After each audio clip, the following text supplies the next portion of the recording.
দেখুন, এই সেতুর বিষয়ে আমি আগেও আপনাদের সামনে বিবৃতি দিয়েছি যে 2024 সালের সেপ্টেম্বর মাসে আমি একটা আমার পক্ষ থেকে মাননীয় নীতিন গডকরিজির কাছে আবেদনপত্র দিয়েছিলাম যে এখানে রোশনবাগ বিএসএফ ক্যাম্প, ওপারে নবগ্রামে আর্মি ক্যাম্প, সঙ্গে ক্রিটেশ্বরী, জগৎবন্ধু ধাম এবং খোসবাগ, এই যে কিছু পর্যটন শিল্প এবং আমাদের সামরিক কেন্দ্র, এদের যোগাযোগের জন্য যদি এখানে একটা গঙ্গার উপরে রোড ব্রিজ করা যায় তাহলে যেমন বিএসএফ এবং আর্মির মধ্যে যোগসাধন হবে।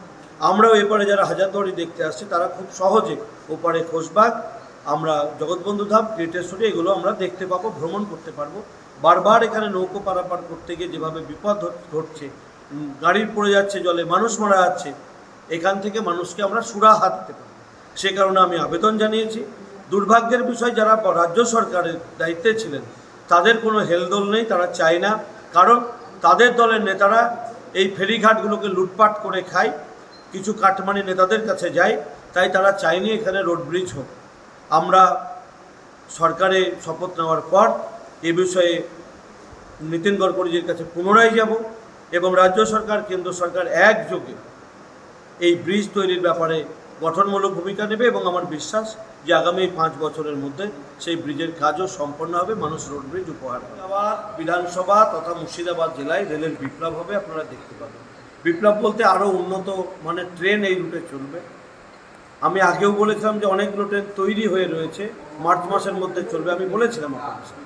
কিন্তু পরবর্তীতে আমি ডিআরএমের সঙ্গে কথা বলেছিলাম, জিএমের সঙ্গে কথা বলেছিলাম, ওনারা বলেছেন যে আমরা ট্রেন রেডি করে রেখেছি, শুধুমাত্র ধুলিয়ান থেকে মালদা পর্যন্ত যে ট্র্যাক, সেই ট্র্যাকে যে টাইমে ট্রেন চালাতে চাইছে সেই টাইমে তারা ট্র্যাক পাচ্ছে না। একটা ট্রেন শিয়ালদা থেকে মালদা পৌঁছাতে 4 থেকে 5 ঘন্টা লেট হয়েছে, সেই কারণে ট্রেনগুলোকে চালাতে পারছে না।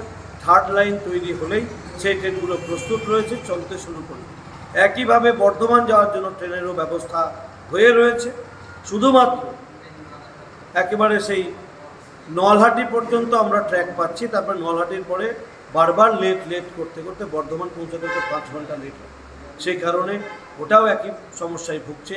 এই নতুন ট্র্যাক তৈরি হয়ে গেলেই আমরা দেখতে পাবো মুর্শিদাবাদ জংশন থেকে বর্ধমান, মুর্শিদাবাদ থেকে বা শিয়ালদা থেকে মুর্শিদাবাদ জংশন হয়ে উত্তরবঙ্গ তথা উত্তর ভারত যাওয়ার একাধিক ট্রেন আগামী দিনে চলবে।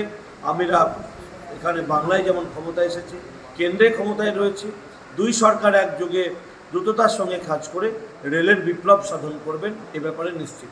দাদা, আমার তরফ থেকে শেষ প্রশ্ন, মুর্শিদাবাদ জংশন স্টেশনের কি উন্নতি হতে চলেছে? কিছুদিনের মধ্যে লিফটের কাজ চালু হবে, তার সঙ্গে সঙ্গে আরও একটা নতুন ফুট ব্রিজ তৈরি হবে, আরও একটা প্ল্যাটফর্ম তৈরি হবে। এগুলো আগামী 2 থেকে 3 বছরের মধ্যে আর একটা নতুন প্ল্যাটফর্মের কাজ শেষ হবে।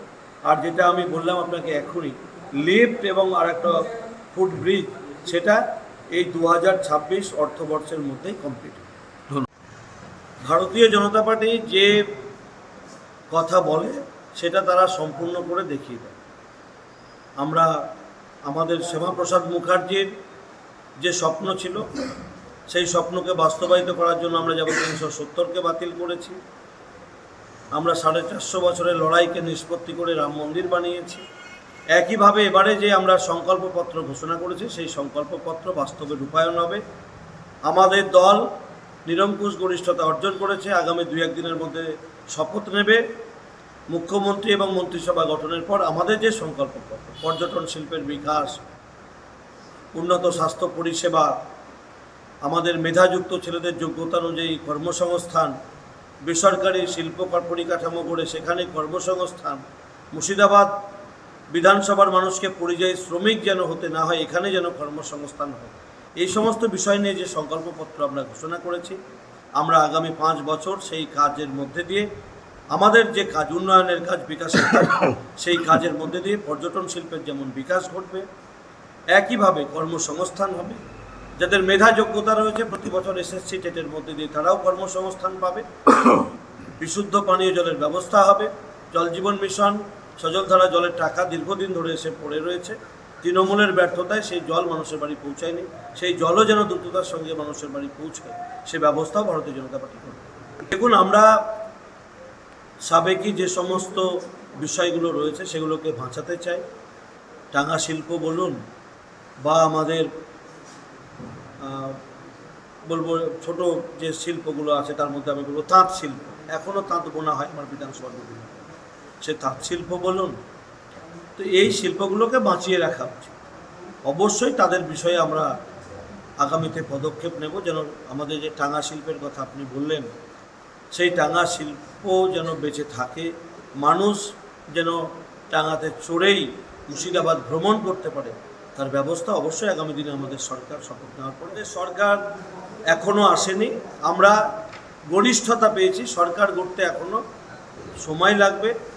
মমতা ব্যানার্জির মুখ্যমন্ত্রীত্বের সময়কাল 7ই মে রাত্রি 12টা পর্যন্ত, তারপরেই আমরা সরকার হিসেবে, আমাদের দল সরকার হিসেবে শপথ নেবে, তারপর সমস্ত দায়িত্বভার নেওয়ার পর কাজ শুরু হবে।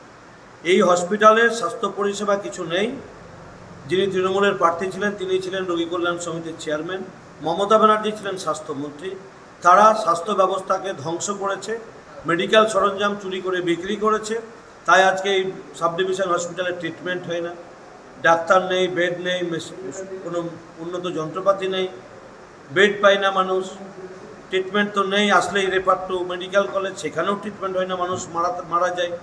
লন্ডন মিশন হসপিটাল তৃণমূল বন্ধ করে দিয়েছে জিয়াগঞ্জ শহরে। সুতরাং আমরা স্বাস্থ্য ব্যবস্থাকে উন্নত করতে চাই, সেই কারণে লন্ডন মিশন হসপিটালকেও যেমন 1 বছরের মধ্যে আমরা পুনরায় চালু করব, ঠিক একইভাবে যে গ্রামীণ হসপিটাল আছে তারও ডেভেলপমেন্ট হবে। সাব ডিভিশন হসপিটালকে উন্নত মানের হসপিটাল করে এই শহরের মানুষ তথা বিধানসভা, এই সাব ডিভিশনের মানুষকে আমরা উন্নত স্বাস্থ্য ব্যবস্থা উপহার দিতে চাই।